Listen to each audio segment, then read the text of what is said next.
নমস্কার। আজকে আমরা শুনব শ্রী শ্রী সারদা মায়ের অমৃত কথা। শ্রী মায়ের গৃহী ভক্ত শ্রীমতী সরজুবালা স্মৃতিতে শ্রী শ্রী মায়ের কথা। রাধা অষ্টমী, 2রা আশ্বিন 1319। গৌরীমার আশ্রমের স্কুলের কার্যে ব্যস্ত থাকায় মায়ের নিকট আর ইচ্ছা অনুসারে আজকাল যাওয়া হয়ে ওঠে না।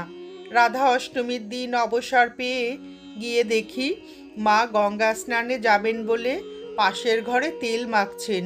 লোকে বলে তেল মাখলে প্রণাম করতে নেই এবং মানব দেহ ধারণ করলে জগৎ জননীও মানব রীতির বশীভূত হয়ে চলেন, তাই প্রণাম করলুম না। আমাকে দেখেই মা বললেন, এসো মা এসো, সকালে এসেছো, বেশ করেছো। আজ রাধা অষ্টমীর দিনও ভালো, বসো আমি স্নান করে আসি। আমি তার সঙ্গে গঙ্গায় যাব বলায় মা বললেন, তবে এসো। কিন্তু অল্প অল্প বৃষ্টি হচ্ছিল বলে গোলাপ মা আমাকে কিছুতেই যেতে দিলেন না। মাও তখন গোলাপ মার মতে মত দিয়ে বললেন, তবে থাক মা, আমি এখনই আসছি। কাজেই রইলুম। ওইরূপ প্রায় দেখতে পেতুম। সরলা বধূটির মতো মা কারো কথার উপরে জোর করে কিছু বলতেন না।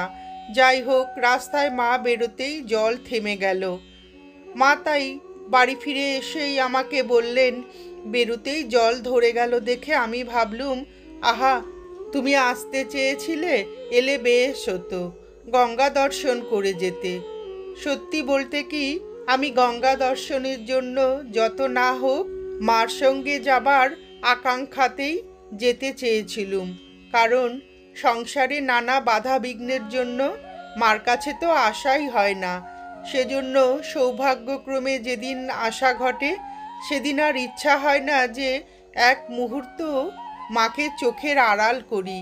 গোলাপ মা মায়ের কথা শুনে বললেন, নাইবা গেছে, তোমার পা ছুলেই সব হবে। আমিও তাই বলতেই মা বললেন, আহা, সে কি কথা, গঙ্গা। ওই রূপে ব্যবহারে বা কথাবার্তায় মা কখনো নিজের মহত্বের কথা প্রকাশ করতেন না। অপর সকলের ন্যায় তিনিও একজন সামান্য মানুষ, এই রূপই বলতেন এবং দেখাতেন। তবে এও দেখেছি, অন্য কেহ কাছে না থাকলে কখনো কখনো কারো কারো প্রতি কৃপায় তার অসীম মহিমান্বিত জগন্মাতার ভাব প্রকাশ পেত। ঘরে এসেই তক্তপোষখানির ওপরে বসে আমাকে বললেন, বেশ, গঙ্গা স্নান করেও এসেছি। বুঝলুম যে তার পাদপদ্ম পুজো করব মনে করে এসে